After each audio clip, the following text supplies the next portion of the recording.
O segundo selo revela um cavalo vermelho, que significa a violência, a guerra, e que precisamente está descrevendo a guerra, a destruição da comunidade. O cavalo na América Latina, pelo menos no Cone Sul, era muito comum como meio de transporte. No Oriente Médio é muito mais restrito, há muito menos cavalos.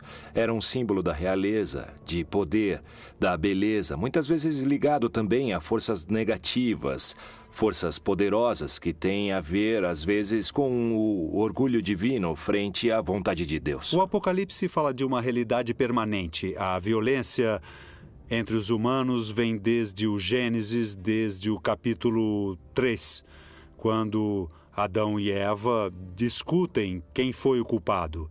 Desde então se instaura a violência. Não há época em que não exista violência entre os humanos, morte e destruição. Se levarmos em conta que as duas guerras mundiais do século XX fizeram mais de 80 milhões de vítimas, é evidente, não podemos deixar de concluir que o segundo selo já foi aberto. O terceiro selo trata da fome. Uma pessoa em cada 9, 13% da população mundial, passa fome, segundo dados do último relatório da ONU. Quando falamos do Cavaleiro da Fome, efetivamente podemos saber que no mundo sempre houve fome. Hoje temos 850 milhões de pessoas morrendo de fome no mundo. Mas a fome ameaçou o mundo. É um cavaleiro que cavalgou ao longo de toda a história de toda a humanidade. Cada novo selo é muito mais poderoso que o anterior e faz mais vítimas na Terra. Se tivermos em conta a fome que hoje existe na Terra, definitivamente podemos dizer que o terceiro selo do Apocalipse foi aberto. O quarto selo é um cavalo preto, que desencadeia muitas enfermidades, a peste. E é algo que também pelos meios de comunicação conhecemos globalmente. Sabemos bem o que está se dando com as epidemias, com as endemias no mundo todo, e certamente nos faz refletir que isso estava anunciado ou estava dito no Apocalipse.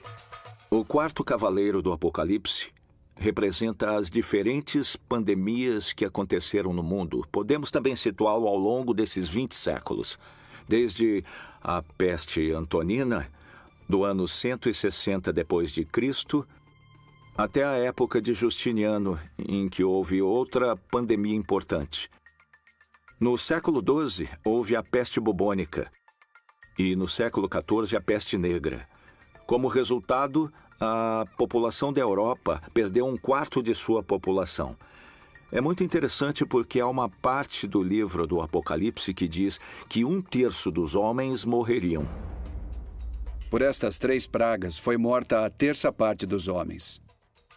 Pelo fogo, pela fumaça e o enxofre que saíam de suas bocas. E houve momentos na história em que literalmente morreram 1/3 ou 1/4 dos homens. E na nossa época, já no século XXI, estamos diante do H1N1 ou diante da epidemia da AIDS, ou o risco de uma guerra bacteriológica. Tudo isso tornaria perfeitamente textual uma praga como o quarto cavaleiro do Apocalipse.